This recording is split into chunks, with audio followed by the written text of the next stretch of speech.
بسم اللہ الرحمن الرحیم۔ السلام علیکم ورحمۃ اللہ۔ ایک مرتبہ درود شریف ضرور پڑھ لیں۔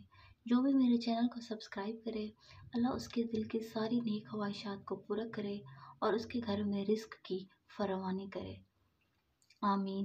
ایک طوائف کو پیسوں کی ضرورت تھی اور مجھے اس کے جسم کی۔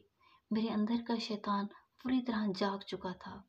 جب میں کمرے میں اس کے پیچھے داخل ہوا تو وہ برقع پہن رہی تھی۔ مجھے اس کا مجرا دیکھتے ہوئے مسلسل 10واں دن تھا۔ کیا غضب کی نئی چیز ہیرا منڈی میں آئی تھی۔ اس کا نام بلبل تھا۔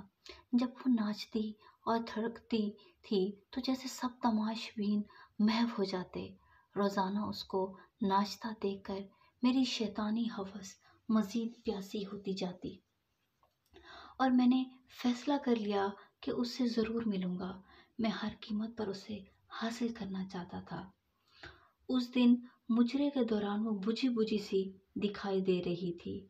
اس کے ناچنے میں وہ روانی بھی نہیں تھی، لیکن مجھے اس سے ملنا تھا، بات کرنی تھی اور معاملات طے کرنے تھے۔ مجرے کے اختتام پہ جب سب تماش بین چلے گئے تو میں بھی اٹھا اور کوٹھے کی بالکنی میں اپنی نائکا کے ساتھ کسی بات پر الجھ رہی تھی۔ دروازہ کا تھوڑا سا قریب ہوا تو میں نے سنا کہ وہ اس سے رو رو کر کچھ مزید رقم کا مطالبہ کر رہی تھی، مگر نائکا اس کو دھتکار رہی تھی اور آخر میں غصے میں وہ بلبل کو اگلے دن وقت پہ آنے کا کہہ کر وہاں سے بڑبڑاتی ہوئی نکل گئی۔ بلبل کو پیسوں کی اشد ضرورت ہے، یہ جان کے میرے اندر خوشی کی ایک لہر دوڑ گئی۔ چہرے پر شیطانی مسکراہٹ پھیل گئی۔ وہ ضرورت پوری کر کے میں اس کے ساتھ جو چاہے کر سکتا ہوں۔ میں اس کی جانب بڑھا۔ اس کا چہرہ دوسری طرف تھا۔ وہ برقع پہن رہی تھی۔ پاس جا کر جب میں نے اسے پکارا تو وہ میری طرف مڑی۔ اس کا چہرہ آنسوؤں سے تر اور برف کی مانند ایسے سفید تھا جیسے کسی نے اس کو سارا خون نکال لیا ہو۔ اس کی یہ حالت دیکھ کر میں چکرا سا گیا اور اس سے پوچھا کہ کیا ہوا ہے اور ایسے کیوں رو رہی ہو۔ میری طرف دیکھتے ہوئے وہ چند لمحے خاموش رہی اور میرے دوبارہ پوچھنے پر گھٹی گھٹی آواز میں بولی، ماں مر گئی۔ کیا؟ جب مجھے اس کی سمجھ نہیں آئی تو وہ بے اختیار روتے ہوئے دوبارہ بولی کہ آج میری ماں مر گئی۔ اس جواب سے جیسے میرے منہ کو تالا لگ گیا۔ میری شیطانی ہوس جس کو پورا کرنے کے لیے میں اس کی جانب آیا تھا مجھ سے میلوں دور بھاگ گئی۔ تو تم یہاں کیا کر رہی ہو؟ میں نے غصے اور حیرت سے اسے پوچھا۔ کفن دفن کے پیسے نہیں ہیں میرے پاس، اس لیے میں مجرا کرنے آئی تھی، مگر نائکا آج پیسے ہی نہیں دے رہی، کہتی بہت مندی ہے۔ تماش بین کوٹھے پر نہیں آتے، جو آتے ہیں وہ پہلے کی طرح کچھ لٹاتے نہیں۔ وہ کہہ رہی ہے کہ عیدی والوں سے اپنی ماں کے کفن دفن کا انتظام کروا لو۔ اتنا کہہ کے وہ برقع پہن کر کوٹھے سے باہر نکل آئی۔ میں بھی اس کے پیچھے چل پڑا۔ میں تمہاری ماں کے کفن دفن کا بندوبست کرتا ہوں۔ وہ چند لمحے مجھے مشکوک نظروں سے دیکھتی رہی اور پھر خاموشی سے میرے ساتھ گاڑی میں بیٹھ کر ٹیکسالی سے باہر نکالتے ہوئے میں نے بلبل سے اس کے گھر کا پتہ پوچھا۔ وہ علاقہ میرے لیے نیا نہیں تھا، کئی بار میں وہاں سے گزرا ہوا تھا۔ میں نے گاڑی اس طرف موڑ دی۔ سارا راستہ وہ خاموشی سے روتی رہی۔ میرے پاس اس کو تسلی دینے کے لیے الفاظ بھی نہیں تھے۔ کچھ دیر میں ہم بلبل کے گھر پہنچ گئے۔ یہ چھوٹا سا ایک کمرے کا گھر تھا۔ صحن کے بیچ میں چارپائی پر اس کی ماں کی لاش ایک گدلے کمبل میں لپٹی پڑی تھی۔ صحن میں بلب کی پیلی روشنی وہاں بسنے والوں اور گھر کی حالت چیخ چیخ کر عیاں کر رہی تھی۔ چارپائی کے پاس دو بوڑھی عورتیں بیٹھی تھیں۔ ایک کی گود میں 7-8 ماہ کا بڑا گول مٹول اور پیارا سا بچہ کھیل رہا تھا۔ آدھی رات ہونے کو تھی۔ جیسے ہی بلبل گھر میں داخل ہوئی، وہ بوڑھی عورت بچہ اسے سونپتے اور دیر آنے کی وجہ سے ناراضگی کا اظہار کرتے ہوئے وہاں سے رخصت ہو گئی۔ بلبل بچے کو لے کر کمرے کی طرف گئی۔ بچہ بہت بے قرار تھا اور پھر وہ اس کی چھاتی سے لپٹ گیا جیسے صبح سے بھوکا ہو۔ کیا یہ بلبل کا بچہ ہے؟ یہ ایک نیا انکشاف تھا کہ بلبل شادی شدہ بھی ہے۔ چند لمحوں بعد وہ کمرے میں سے باہر آئی، مجھے یوں کھڑا دیکھ کر میرے کمرے میں گئی اور ایک پرانی کرسی اٹھا لائی۔ सेठ जी, माजरत, मेरे घर में आपको बिठाने के लिए कोई चीज़ नहीं है। वो कुर्सी रखते हुए शर्मिंदगी से बोले। मैं सर हिलाते हुए उसकी कुर्सी पर बैठ गया। कुछ समझ नहीं आ रहा था, कहाँ से शुरू करूं। तुम्हारा असल नाम क्या है बुलबुल? बिला आखिर मैंने उससे पूछा। वो चुप रही, शायद बताना नहीं चाह रही थी। अफशा, वो बताना नहीं चाह रही थी। मेरे दोबारा पूछने पर उसने आहिस्ता से कहा, बहुत अफसोस हुआ तुम्हारी माँ की वफात का। वो खामोश रही। तुम्हारा बाप भाई कोई नहीं है? इसने खामोशी से नहीं में सर हिलाया। ये बच्चा तुम्हारा है? उसने फिर खामोशी से हाँ में सर हिलाया। तुम्हारा शोहर कहाँ है? चंद लम्हों बाद वो बोली, छोड़ गया। तुम हीरा मंडी कैसे गई? तुम मुझे नाचने वाली तो नहीं लगती। अब वो नजरें उठाकर मुझे देखती हुई बोली, सेठ जी किस्मत वहां ले गई। घर में कोई मर्द नहीं था। एक बीमार माँ और बच्चे की जिम्मेदारी थी। कहीं और काम नहीं मिला तो नाचते हुए मजबूरन ये रास्ता इख्तियार करना पड़ा। कुछ अरसे तक नायिका ने नाच गाना सिखाया और फिर धंधे पर बिठा दिया। वो मुझे मुजरा करके रोजाना 200 देती है और साथ ही तमाश बीनों का बचा खुचा खाना मैं जो घर लाकर अपनी माँ को खिलाती हूँ, खुद भी खाती हूँ। बुरके में आती जाती हूँ जिससे मोहल्ले में किसी को पता नहीं चलता। और एक भरम कायम है। सेठ जी ऐसी कितनी ही बेसहारा गुमनाम लड़कियां माशी हालात के हाथों मजबूर होकर उन कोठों पर नाचने पर मजबूर हैं। आप लोगों को क्या पता वो कितनी मजबूर होकर ये कदम उठाती हैं। कोई लड़की अपनी खुशी से यूं सबके सामने अपने जिस्म अपनी इज्जत नीलाम नहीं करती। जो लड़कियां एक बार इस दलदल में घिर पड़ती हैं फिर वो धंसती ही चली जाती है और फिर उसमें हमेशा के लिए डूब जाती हैं। ये सब कुछ बताते हुए अफशा के लहजे में बेबसी और बेचारगी थी, जैसे वो किसी नाकर्दा गुनाह की सजा काट रही हो। मैं कुछ देर उसके चेहरे को देखता रहा, फिर पर्स से चंद नोट निकाला और इसका हाथ में थमाते हुए बोला, कल अपनी माँ की तस्वीर करवा लेना और बच्चे के लिए कुछ खुराक और घर के लिए राशन पानी ले लेना। और इतने सारे नोट एक साथ देखकर हैरान हो गए। क्या हुआ? मैंने उसको यूं चुप देखते हुए पूछा। सिर जी, मुझे इन रुपयों के बदले क्या करना होगा?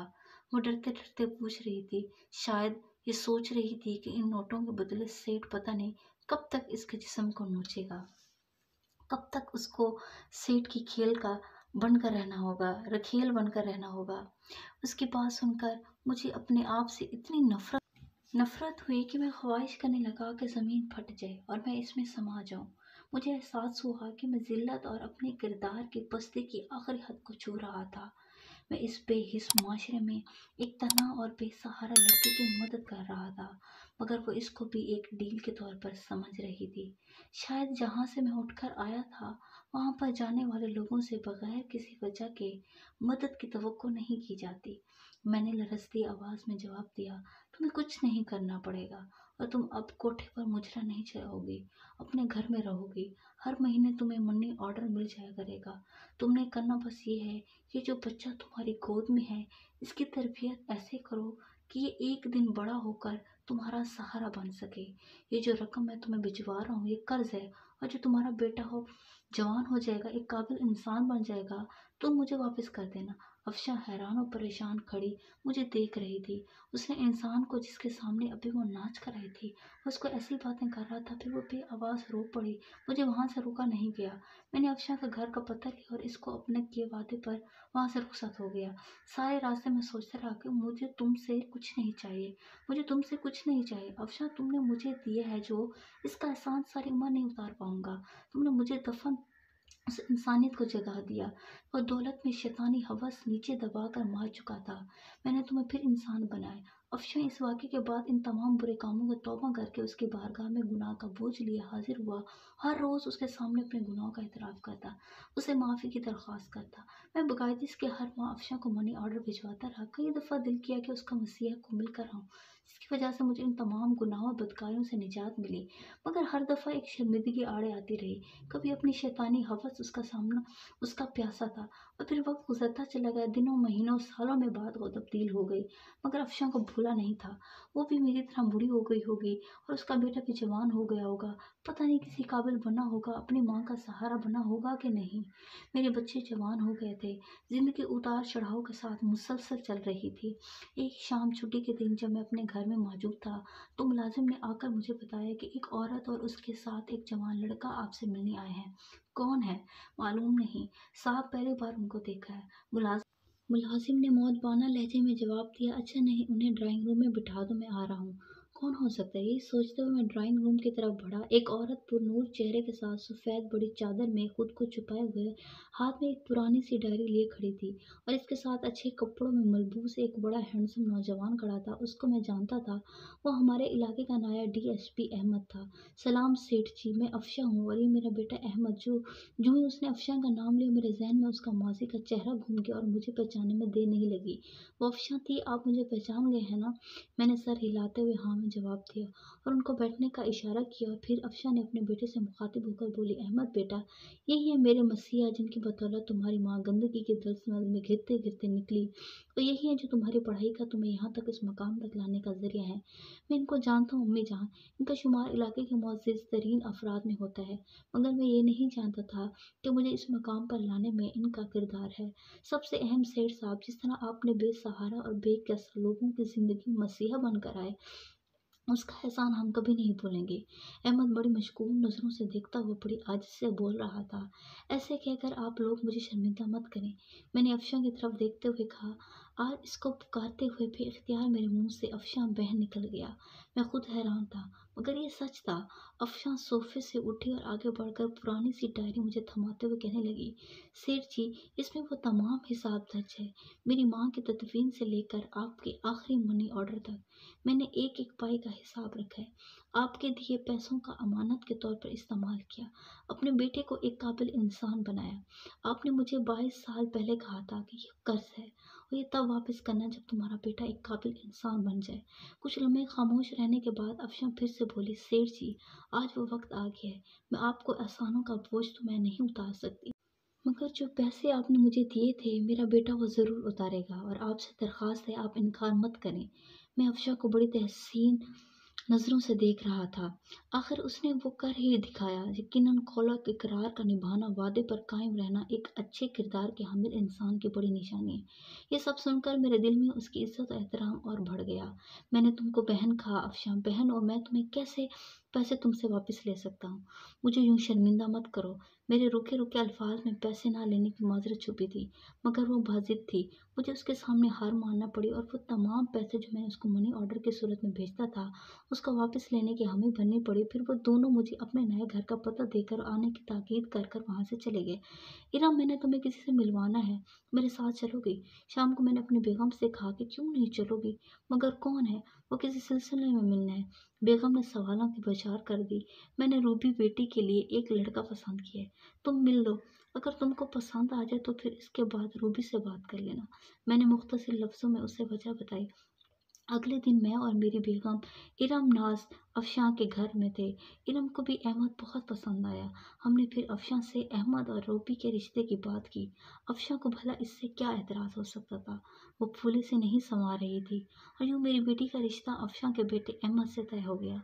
वो ताल्लुक जो एक तवाइफ व तमाशबीन से जैसे गंदे रिश्ते से शुरू हुआ था, उसका इख्तिताम एक निहायत महज़्ज़ब रिश्ते की शक्ल में हुआ। ये सच है कि हर इंसान को कुदरत सुधरने का मौका ज़रूर देती है। कभी गंदगी के ढेर से उसको ऐसा सबक सिखा देती है, कभी तो भटके लोगों को मिलाकर सीधे राह पर ले आती है और इंसान सारी ज़िंदगी उसके मुताबिक गुजारने को फ़ख्र महसूस करता है। कभी वो तवाइफ और मैं तमाशबीन था, मगर आज वो मेरी मुँह बोली बहन और उसका बेटा मेरी बेटी का शौहर है, और मुझे इन दोनों रिश्तों पर फ़ख्र है। मज़ीद ऐसी वीडियोज़ के लिए हमारे चैनल को ज़रूर सब्सक्राइब करें, वीडियो को लाइक करें। शुक्रिया। एक मरतबा दुरूद शरीफ ज़रूर पढ़ लें।